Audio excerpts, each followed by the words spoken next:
everybody. Welcome to the podcast, the project investigation collaboration with your host, Robert Curtis, the founder of the Veritas Project. Hello. And myself, investigator Todd Boyer. And we are going to cover superstitions from around the world today. Yep. And thank you for joining us. And we'd like to thank all of our new subscribers in Vietnam. Thank you guys for watching us. That's fantastic. So, you want to start us off, Bob? Yeah. The first one we're going to cover is breaking a mirror.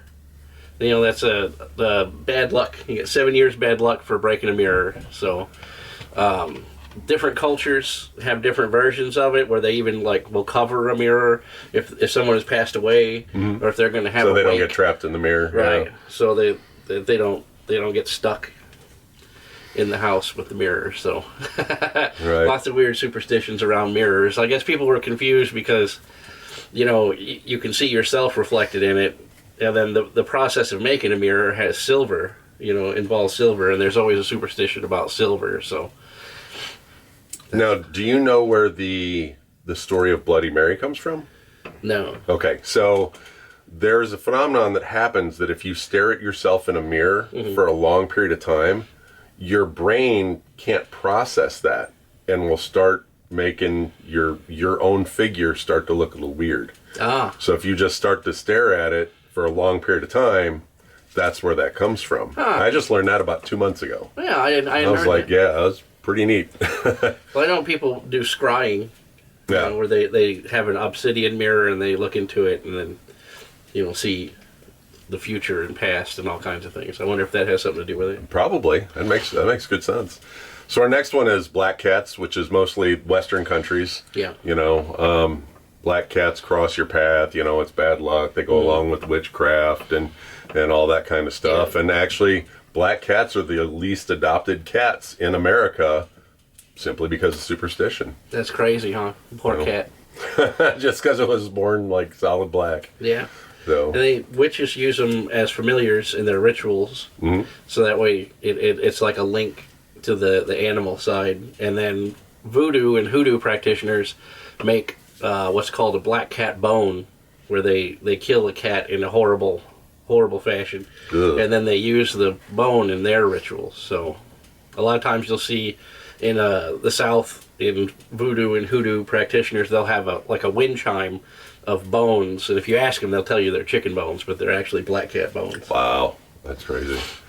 So our next one is the four-leaf clover. Yeah, lucky clover. Lucky clover. Yeah. Now, the reason why a four-leaf clover is so lucky is it's a mutation. Right. They're so rare that to find one, you're lucky. Right. So exactly. The lucky part of the clover is actually finding the doggone thing. So, but it's supposed to protect you from evil, and in Irish folklore, it's supposed to ward off evil spirits. Ward off evil spirits, yeah. My dad had one in a tape, cellophane tape that he had folded over, and he used to carry it in his wallet all the time. Nice.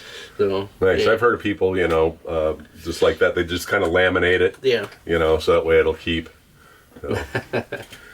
Salt tossing. That comes from all over the place. Right. Salt is always thought to ward off evil spirits. You can make a salt around your doorstep, in the windows, or you can make a salt circle if you're for protection. There's all sorts of tricks that you can do. If somebody comes to you and they're like, well, I feel like I've got a demonic oppression, a lot of one of the first tests that people do is they put a salt barrier on the door frame and invite them in. Right. If they walk in and the spirit doesn't react to the salt, then it's probably not real. Right, because salt is viewed as purity. Right. And also there's the throwing the salt over the shoulder. If you spill the salt, you throw it over your shoulder. Salt over your shoulder. So it's supposed to your bad luck from spilling the salt is supposed to be made into good luck kind of thing. The salt was used for purifying foods on long voyages. They would have salt pork and stuff like that. So they knew that salt killed bacteria, but they didn't know what bacteria was. Right. So they knew that salt had properties like that. So it's been an old thing where salt was purification. So next is triskaidekaphobia. Number worldwide, 13. the fear of number 13. Yeah. So you'll find that you know, a lot of cultures, the number 13 is not a good thing. And there's a lot of buildings out there that don't have a 13th floor. Yeah. So, you see that a lot. It's not so much anymore, but definitely the older buildings definitely don't have a 13th floor. So, which is kind of silly when you think about it, because then all it's just the labeling that's different, right? There's still technically you're on the 13th floor. Right, the 14th floor is the 13th floor. Then it's just unless they leave a gap. It's in a house floor. Like in China, in some parts of China, when they build a building, they have a short floor. Oh, really? For the 13th floor. Yeah, that makes sense. Keep all the creepy crap on the 13th. There really is a 13th floor. You just can't select it from the elevator. Yeah. So, dragon symbolism in China. Yeah. So this is about luck and power, prosperity, you know, and protective. Right.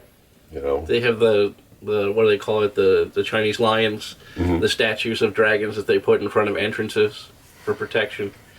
We talk about dragons all the time. We do. Every culture has a dragon myth. How does every culture have a dragon myth and they not be real? Yeah. You know what I mean? At some point, yeah. So I'm getting off track. I'm going way off track right now. I just saw this morning that they found some mountains in, I can't remember where it was. Anyway, somebody noticed that the mountains were awfully pyramid shaped. Huh. And they went and checked it out, and they're saying that they are possibly pyramids built 35,000 years ago. And the government doesn't want them coming in there looking at them because of the ramifications of what it could mean if these are actual, real pyramids. Huh. I know I got off the track, but man, that popped into my head, and I thought that was absolutely ridiculous. Yeah. So, that's weird that you say that, because I just read a story about the pyramids in Egypt actually being way older. Oh, yeah. Than they predate the actual Egyptians. Yes. And then the Egyptian people just moved into that area, and they were always there. Well, see, that's why I know you've read up on the stuff. If you guys read up on the stuff, you'll look, and some of the hieroglyphics and things are perfect and beautiful, and the other hieroglyphics are trash. Yeah, like uniform. Yeah, they're not. They don't look as good as the original hieroglyphics. Yeah. So there's a speculation that the Egyptians found the pyramids. They didn't build them, they found them. Yeah, exactly. So, and they chose to live in that area because they found these pyramids. So, yeah, some of the hieroglyphics that they have depict some weird stuff too. Yeah. Like light bulbs and capacitors and circuits. Aircraft. And airplanes. Yeah. Just craziness. So, all right, that's a rabbit hole. Let's come back up. Come back up to the path. Well, rabbit. Yeah. So next is broken dolls. Yeah. It's a bad omen to have a broken doll in Japan. Yeah. That's why you see in a lot of anime, the evil figures are like broken doll heads and stuff like that. Because a doll is supposed to be bad luck. A broken doll is supposed to be bad luck in Japan. Yep. Their ghosts are their representation of ghosts are really different too. It's usually a female type figure with the black hair down in front of her and stuff. Yeah, the Oni. So, the demons are in everything in Japan. Yeah. So, yeah, they think that the broken doll can bring misfortune because people imprint on the doll. Right. And then breaking it can release evil spirits. And if you know the real story of the Exorcist with what was his name, Randall Doe. I forget what the name they gave him was. I've heard it Robbie. I've heard it Randy. Whatever. Anyway, it wasn't a Ouija board in the real story. It was a ventriloquist dummy, and the aunt would use the ventriloquist dummy to conjure spirits, and then the son, the family's son, was into that, and then the two of them had a thing. When she passed away, he said for her to come back and communicate with him through the doll, and then the demon got into the doll instead and was masquerading as the aunt. Yeah, and that's how it possessed Roland Doe. Yeah. All right, so next is hoodoo, and that's southern United States. That goes along the same lines as voodoo, but It's they call it kitchen magic. Right, right. And herbs, roots, Yeah, root work potions, that kind of stuff. Hoodoo practitioners call it root work. Yep, and then you can use it for love or protection. Oh yeah, all kind. Oh, the hoodoo is basically you had your Eastern African religions, and then when the Western influence came in, they brought Christianity with them. Right. And then they said you can't worship this anymore. So then they made a correlation between the saints and their deities, so they could still have their religion, right? But they masqueraded it one level below, Christianity. So that's where hoodoo is more of the universal voodoo, like the old woman who makes willow bark out of makes aspirin out of willow bark or something like that. Like the old woman in the neighborhood that knows how to do things. Basically, like I don't say modern alchemy, or I would say ancient pharmaceuticals. Right. So taking what really nature put out there for us to use instead of making all these chemicals. Yeah. Making medicines and things. But then you got like love potions and things like that. Yeah, the rituals of that are more like chaos magic. Right. So. So next we got voodoo dolls. Voodoo dolls from Haiti and New Orleans and all of the same regions that do hoodoo. Right. They also do. Voodoo is like the professional version of hoodoo. Right. So voodoo doll usually contains a piece of the person that the doll is made after, and then whatever you do to the doll goes on to that person. Right. So if you poke it or whatever, it gets pain, tormented. Yeah, exactly. And you can make love voodoo dolls and put it like in a silk lined box with flowers and stuff, and that person will be attracted to you. Yep. So hard part's getting a piece of the person. Yeah, right. Get their hair or whatever. So you may end up with some dog hair or something in your voodoo doll. Yeah. So in Vietnam, you don't whistle at night. That is a rule because you will attract spirits. Right. So, Vietnamese superstition, discourages its unnecessary noise at night, and you're showing respect to the spirit world by not whistling at night.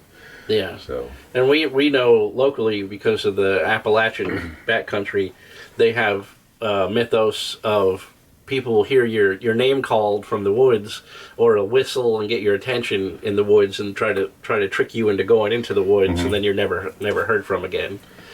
Yep. So it goes with that too. The whistle at night isn't just in Vietnam; it pops up here too. Right.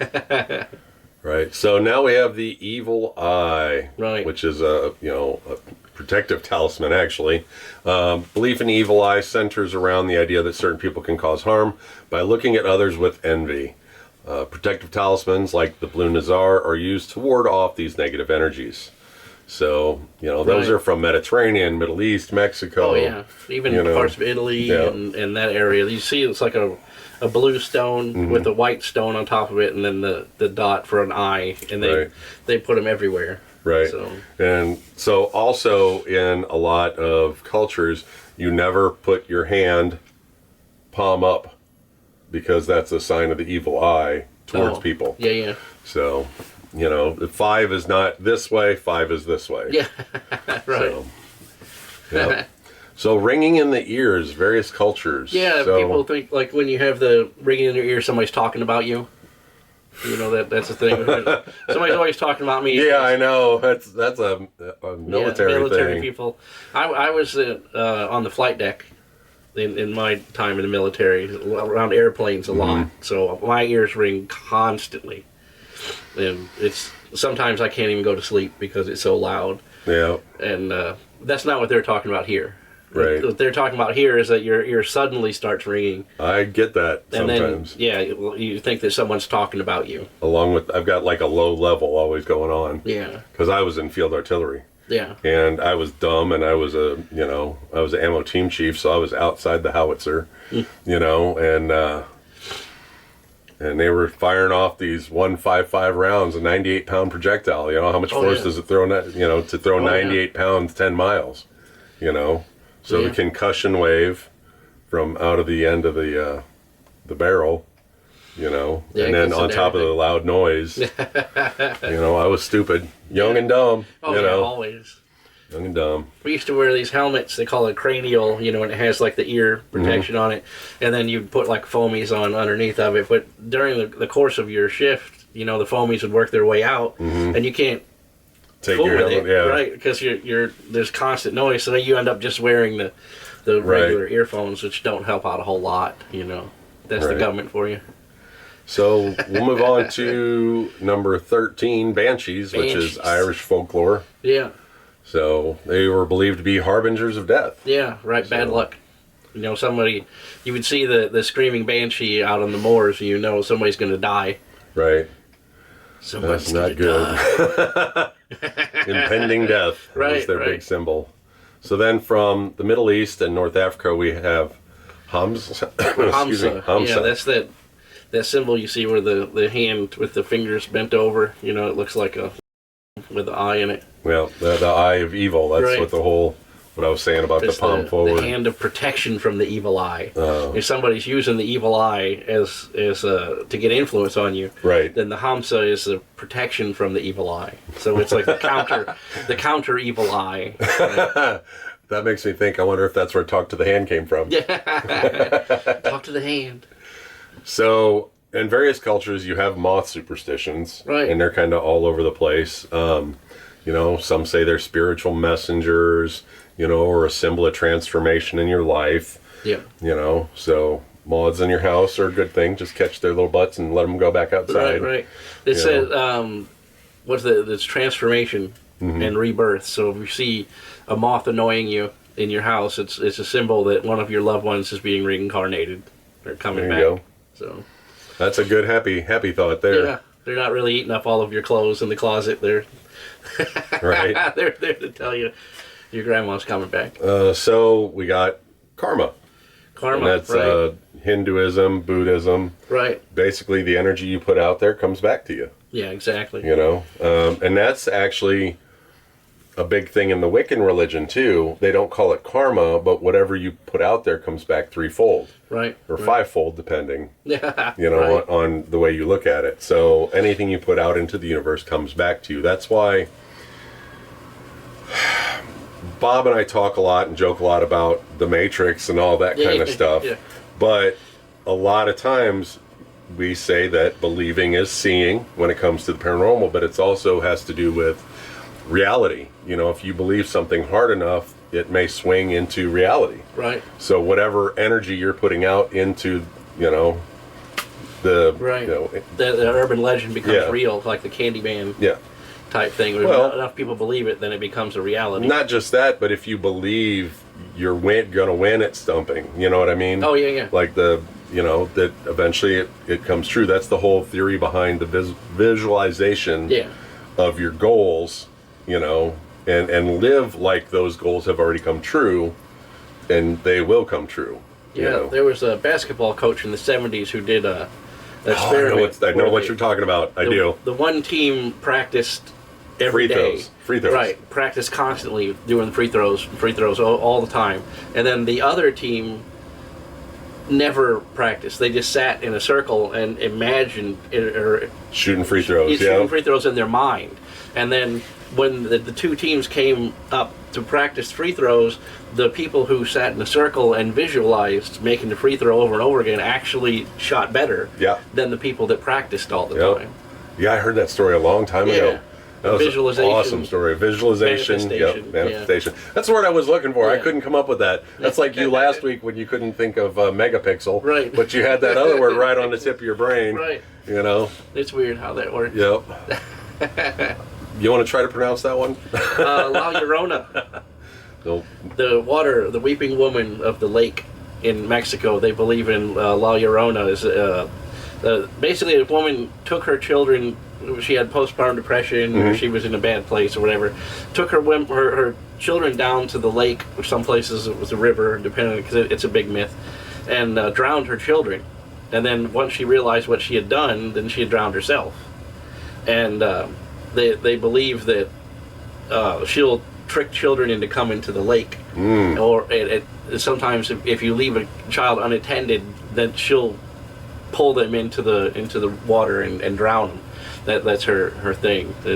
La Llorona is really feared in the in Mexico and South America. So they never leave children unattended by a body of water, and they always tell kids that if you see La Llorona, you see that black hair poking out of the water, you run. Run. So then, lastly, we have gargoyles. Gargoyles, yeah. So gargoyles are, protective Gothic statues. Right? On the corners of buildings. Yeah, and it's a shame that they're not around anymore, because some of those gargoyle statues they're really cool. are really beautiful. Yeah. Beautiful carvings, take a lot of time to create, and I like the ones where they incorporated into the drain system. Yes, where like the mouth has the water coming out and stuff. Comes out of the mouth when it rains. That's neat. That's pretty cool. I like that stuff. So that covers a lot of the taboos and the superstitions and stuff about just around the world type of thing. And now we're gonna cover a little New Year's stuff here. New Year's. We're gonna cover New Year's traditions, or New Year's traditions and like the history. And New Year's resolutions. Yeah. So I figured today was a really appropriate day to do that. So, so basically, the practice of making a resolution can be traced back to ancient Babylonia. Around 4,000 years ago, they would celebrate the New Year with a festival called Akitu, which typically lasted 11 days. Now that is my kind of party. Right. I need an 11-day party. Heck yeah. I don't even get 1 day. So as part of the festival, the Babylonians would make promises to their gods to pay debts and return borrowed items, aiming to start the new year on a positive note. Right, for a clean slate for the year, right? Yeah. You borrowed your neighbor's lawnmower, you want to give it back, so that way all the debts are settled for the year. Actually, you borrowed his bone knife, 4,000 years ago. His leather strap or whatever was popular back then. So then the ancient Romans, the tradition continued. They celebrated New Year's in March. Right. Now we know that a lot of New Year's fall on different times around the world or whatever. Everybody has, there's a lot of cultures that have different calendars. Yeah. We're celebrating, the Gregorian calendar. Yeah, right. Which is New Year's is tonight. Right. So we just want to make that distinction. So they would make promises to their gods, to begin the new year, to look back at the old year and see the mistakes that they made, and say, hey, I'm going to correct these mistakes this year. Right. So they had the god Janus or Janus that had two faces. Mm-hmm. He had a face on the back of his head, and so he could see the future and the past at the same time, but then lived in the present. So that way he was aware of past mistakes, and they're not going to make the same mistake again. So that's why they would worship Janus or Janus. Janusz. So then in Christianity, the New Year became associated with the religious feast. Right. Medieval Europe, knights took a peacock vow, is what they called it, at the end of Christmas season each year to reaffirm their commitment to chivalry. Right. So it was, basically getting sworn in again. Right. Kind of a thing to being a knight and, have a chivalrous heart. And, right. To do your duty and choose the path of righteousness, basically. Mm-hmm. Then in the 17th century, the Puritans in colonial America engaged in a practice called the vows of Reformation. Right. And this involved reflecting on past mistakes again and resolving to do better in the future. Right. So it's all about that, It's like Festivus. Right. In Festivus, you put your grievances for the year on a Post-it note and you stick it to the aluminum pole. It's kind of like the same thing. You would have you say, this is what I did wrong, and I'm going to make amends by, you have a plan to change whatever it was that you did wrong last year. Right. It's the 12-step process of getting better. Now in the 18th and 19th century, these resolutions became more of a self-building right that's type what we were of talking thing. about. So that they've morphed into that. Yeah. So then, the 20th century, around the world, it's pretty popular custom around the world. New Year's resolutions pretty much everywhere. Right. So I want to remind you guys, when you're making a New Year's resolution, don't go crazy. Yeah. Give yourself a legitimate, achievable goal. Right. If you want to get healthy, start small. Maybe you want to lose 5 pounds or 10 pounds throughout the year. Well, start with something small. Say, okay, when I go to Walmart, instead of parking at the door, I'm going to park at the far end of the lot and walk up to the door because that'll get me more steps in. Yeah. You know, if you're worried about getting your house clean 1 room a day. You know, take it in small chunks, make your goals achievable. Yeah, make small steps. Yeah, instead of grandiose things that make you feel bad about yourself. Yeah. By the time June rolls around, you're like, I didn't do any of that stuff. Guess what? If your goal is to read one self-help book this year, read a page a day. Yeah. As long as it's shorter than 365 pages, you're going to get through it. Right. Well, the pro tip for that is, because I'm really bad about that. I'll get a book and I'll say, I'm going to read this book and I'm going to do this studying, and I found that if I get the audio book, right, and I have it set in my phone so that it pairs with the car every time I get in, then I'll listen to an entire book in a month. There you go. There you go. Just from commuting back and forth to work, you know. So instead of listening to dummies on the radio, you could listen to a book that you said you were going to read 10 years ago. Well, listen one way and then listen to us the other direction. Right. Yeah. Yeah. Our videos are on Spotify now. Are we? Up to episode 7. Yay. It is not fun. Spotify is not fun. It's hard to upload content to Spotify. Really? You have to physically sit in front of the computer and wait for it to upload. Then it uploads the picture, and then it is like YouTube is automated, right? You just put all your stuff into the folder, and then YouTube actually uploads. It does everything, and all you have to do is just say, "This is it. It's done. Go ahead," and then you leave. And then your computer sits here for an hour and a half and does it. Spotify is not like that. You have to physically sit at the computer and watch the little thing count down. Wow. Like 20%, 40%, 50%. And at the end, then you upload it. You have to physically be there to click the button. Wow. So it's not fun. And that's why we only have 7 or 8 episodes on right now, because it's taken me that long to get that many episodes uploaded. I forgot how many episodes we're up to. What are we up to now? 12, I think. 12. All right. We're getting there. So we're 2/3 of the way on Spotify. Right. Right on. Well, we thank you guys for joining us again this week. And once again, thank you to all our watchers in Vietnam and all the rest of you guys. In the Philippines, we're starting to hit in the Philippines too. So 40-something% of our audience is in Vietnam. Well, that's incredible. Thank you. Thank you guys very much. Yeah. So, once again, check us out on YouTube, TikTok, all that stuff. Instagram, Facebook. I'm Investigator Todd. He's R.S. Curtis and the Veritas Project. And where can they find us on Spotify? It's the same Veritas Project. The Veritas Project? Yep. Okay. So now you guys know where to find us, and you can actually chill and don't have to worry about looking at our ugly mugs when you check us out on Spotify. And remember, like, comment, and subscribe. Everything helps us out and gets us out there, and share with your friends. Yeah. Yep. If you found any value in our content, then maybe your friends would too. So. Yep. And we're gonna get back to Ghost here. We know you guys love Ghost, so I think next week we'll come back to Ghost. So. Yeah.